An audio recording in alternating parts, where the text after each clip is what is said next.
Kesişen yollar. Cezaevi, 12 Eylül. 12 Eylül cezaevi. Uzun yıllar önce, 12 Eylül darbesinin ardından Türkiye'de siyasi fikirlerini açıkça savunan birçok genç insan tutuklanmıştı. Aralarında henüz 22 yaşında olan solcu bir gencin de bulunduğu hapishaneler dolmuştu. Bu gencin adı Baran'dı. Ankara siyasal öğrencisi. Tutuklanmasının üzerinden aylar geçmiş, ancak hala yargılanamamıştı. Ne zaman mahkemeye çıkacağı belli değildi ve Baran'ın durumu giderek kötüleşiyordu. Hapishanede geçirdiği günlerde hayatının geri kalanını burada geçireceği hissiyle içi kararıyordu. Ancak Baran'ın içindeki umut hiç ölmüyordu. Geceleri karanlıkta arkadaşlarının yanında oturup umutlu konuşuyorlardı. Yargılanacağız ve özgür kalacağız, diyordu Baran, umutlu bir şekilde. Arkadaşları ise ona inanıyor ama içlerinde bir yerde bu sürecin hiç de kolay olmayacağını biliyorlardı. Bir gün Baran'a haber verildi. Mahkemeye çıkacaklardı ve kendisi de aralarında bulunuyordu. O gün Baran'ın yüzünde gülümseme vardı. Arkadaşları da onunla birlikte umutlanmışlardı. Ancak yargılanma süreci Baran'ın beklediği gibi gitmedi. Mahkeme sonucu Baran'ın ölüm cezasına çarptırıldığını açıkladı. O an Baran'ın tüm umutları söndü. Kaderine boyun eğmek istemiyordu ama artık umutsuzdu. O gün hücresinde tek başınaydı. Gözleri yaşlı, içi kırık bir şekilde düşünüyordu. Annesi, babası, kardeşi neredeydi? Kimseyle konuşamıyordu. Ancak Baran'ın arkadaşları onu yalnız bırakmayacaktı. Her gün yanına gelip ona moral veriyorlardı. Baran ise onlardan güç alıyordu. "Beni yalnız bırakmayın," diyordu, gözleri dolu dolu. Günler, aylar geçti.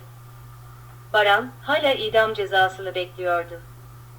Ancak arkadaşlarının desteğiyle içindeki umut hiç ölmüyordu. Geceleri tek başına kaldığında umutlu düşüncelerle uyuyordu. Yaşamaya, umutlu olmaya, mücadele etmeye devam ediyordu. Çünkü Baran hala yaşadığına, hala umutlu olabileceğine inanıyordu. Ece ile görüşme. Bir gün cezaevine kız arkadaşı Ece görüşmeye gelmişti. Siyasalda tanıştığı aslen Siirtli, Mersin'den bir kız. Aynı bölgenin, Güney'in çocukları. Baran'ın gözleri kızı gördüğü anda parlamıştı. Ece'nin yüzünde endişeli bir ifade vardı. Baran, onun bu haline anlam verememişti. Ece sessizce Baran'ın yanına oturdu ve konuşmaya başladı. "Baran, çok endişeliyim," dedi. "Seni kaybedeceğim diye korkuyorum." Baran, onu sakinleştirmeye çalıştı. "Ece, beni kaybetmeyeceksin. Hala umutluyum. Hala mücadele ediyorum. Ölüm cezası bile olsa beni yalnız bırakmayacaksın. Arkadaşlarım benim için mücadele edecekler. Bizim için savaşanlar var. Onlara inanıyorum." Ece, Baran'ın söylediklerine kulak verdi. Ancak içindeki endişeleri bir türlü yatıştıramıyordu. Baran'ın yüzüne baktı ve bir an durdu. "Baran," dedi, "seni seviyorum. Ama bu korku, bu endişe beni mahvediyor. Senin burada olman beni yıpratıyor. Bu durumdan kurtulmamız lazım." Baran, onun sözlerine bir anlam verememişti.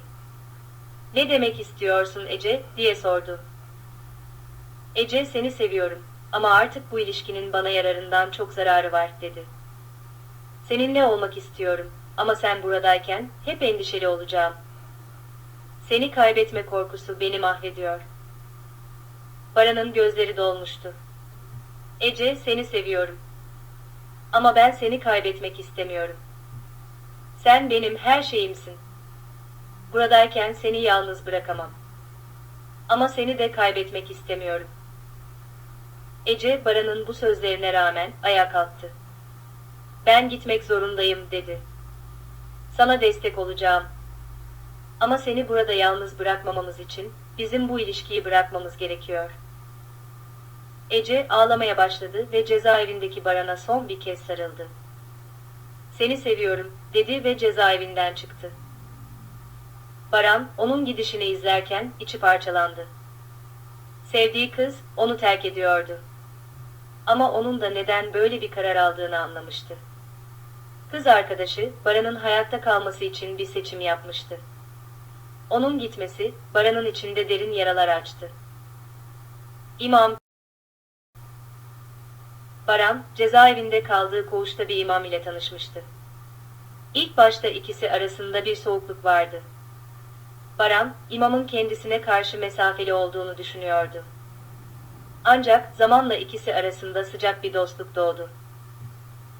Bir gün, Baran,